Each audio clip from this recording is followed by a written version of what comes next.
Welcome to Modern Farm Business Podcast. This podcast is designed to help the farm leader bring their business to the next level. We'll cover everything from leadership and finance to strategy and planning. I'm your host, Dean Hefta. Any seasonal business, be it farming, a vacation destination, or a baseball team, has to deal with the fact that before the season starts, they need to get the team ready. Today, we're talking about what happens when we don't get the team ready, the importance of setting expectations at the beginning of the season, and some tools for helping your team be ready to bring their best. So what happens when we don't get everybody on the same page at the beginning? Well, some of the main issues that I've witnessed include things like leaders feeling like they have to have the same conversation 10 times over. It's frustrating and it's inefficient. Also, people not living up to the leader's expectations when the season does hit. It can create bitterness and really affect communication. Another one is stress for the employee because they might feel caught between the expectations they have at work and that they have at home. And a distracted employee really doesn't bring their best to the table. And another one is accidents or breakdowns. People aren't trained, or maybe they've forgotten because it's been 8 months since they've done this. This can lead to injury where, nothing gets done when somebody's gotten hurt, or there's a breakdown, not to mention higher priced insurance deductibles when something's gotten wrecked. But what about those years when we are prepared? Call them those World Series years. When the people are prepared, you don't feel like everything's frantic and at the last minute. You've worked out the plan and you've got a backup plan too. People are just in better moods. They make fewer mistakes.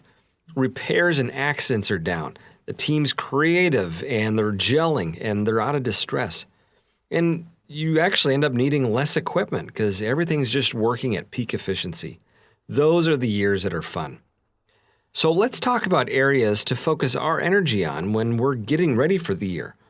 By having these priorities, we can now make sure to work through the list and customize it to our farm's unique situation. I'm going to break our preparation into 3 key areas: people, equipment, and action. The first area is people. Whether we're a farm of 1 or a farm of 50, we have people as a part of the equation. If we have employees, which could be full-time or part-time people, it's valuable to get them together as a team and have a session before things get really busy. The discussion doesn't have to be and shouldn't be around the to-do list on the wall, which, in the off-season is really what people's focus is on, but rather on what's coming up this season. Now, as a leader, you can get creative on how you go about doing this on your farm, but the objective is the same: building shared understanding and shared expectations.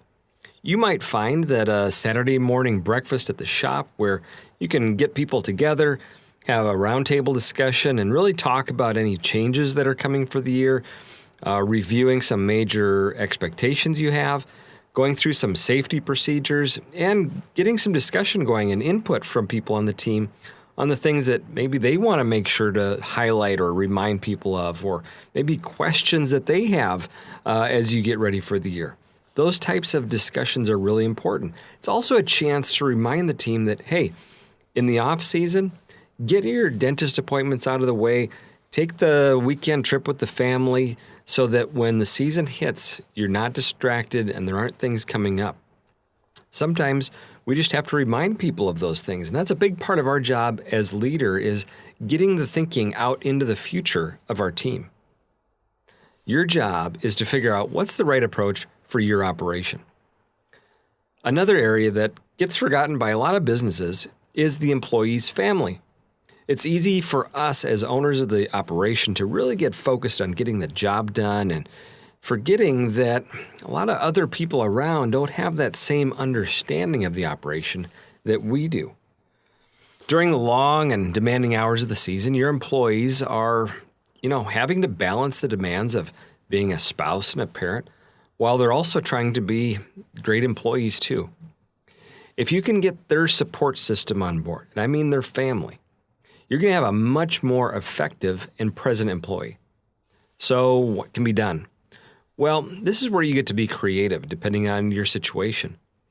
It means maybe thinking a little bit differently than you might naturally do. You could be doing things like maybe you have a ribeye supper where the employees bring their families out some evening ahead of spring. You get a chance to interact with them and thank them for the work that their spouses do for the farm. It might mean sending a nice note of appreciation and a gift certificate for the spouse to take your employee out for a nice dinner. It could be those moments where you're tuned in and you recognize, hey, the employee could go and have donuts with his son at school this morning, and have those little moments that, recognize the employees have a life outside of what they're giving to the farm. Again, it's about being sincere in your care for the employees and getting creative in ways that you can demonstrate that. Now, the third group are your suppliers. This is another group that can be really easy to overlook. And this is going to mean different things depending on what you need from outside sources. And you might think that because you're the one paying them, there isn't much that you need to do. But I would encourage you on 2 points. First is to get on the same page with the supplier around expectations for things like the responses that you're going to have, the speed and the quality that you're expecting, so that you can have a shared understanding. You lay out your needs and negotiate the expectations before the season hits. It really comes back to communicate early. And second is, don't forget the people that are responsible for delivery. Now, this can mean different things to different people, but a lot of farmers might think that the more noise they make, the higher people are going to jump. But what I've seen on the retail side is people will do enough to get wheels to stop squeaking. But when they know people care about them and they have a relationship and a respectful one, they're going to go the extra mile for those people, for those customers. Another area now in getting ready is the equipment.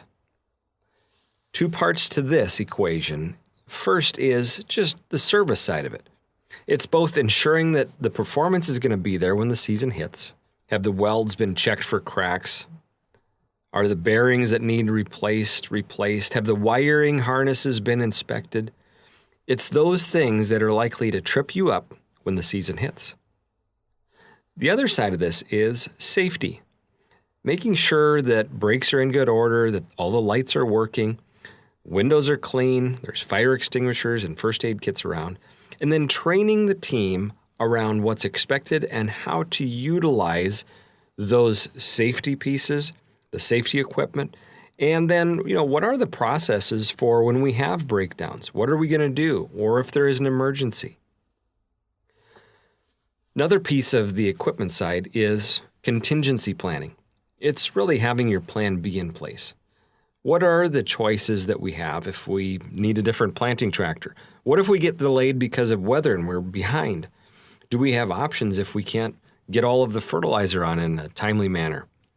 It's thinking through just that one step down of what's our backup plan.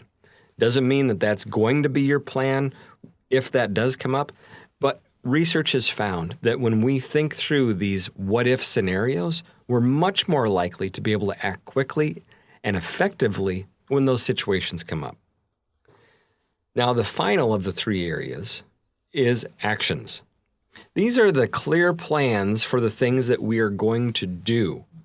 If you watch Olympic athletes, they visualize and they spend a lot of time envisioning how they are going to tackle that hill. They look through every turn and get ready for the action before they take it. It's the bobsledders that know each corner and how they're going to come in and exit that corner. They're thinking through it before they actually do it. This is about planning out the activities that are going to happen in each field. The tillage, the spraying, the seed placement, the speed, how we're going to do that. Now, you might be thinking, well, I need to know the weather before I can get into too much detail. And my challenge to you on that thinking is really from 2 fronts. One is from a good friend of mine who leads a large, successful operation. And what he has before the frost comes out of the ground is an entire year of work orders laid out before anything else. Every operation has been identified with the details built into it. Now, does that mean that every one of those ends up getting executed perfectly? No. We know that in farming, there's lots of changes that come, there's weather that happens, there's things that occur, and we have to adjust. And that brings me to the other point, and that is from Eisenhower, who said, "Plans are useless, but planning is essential." And that really sums this up.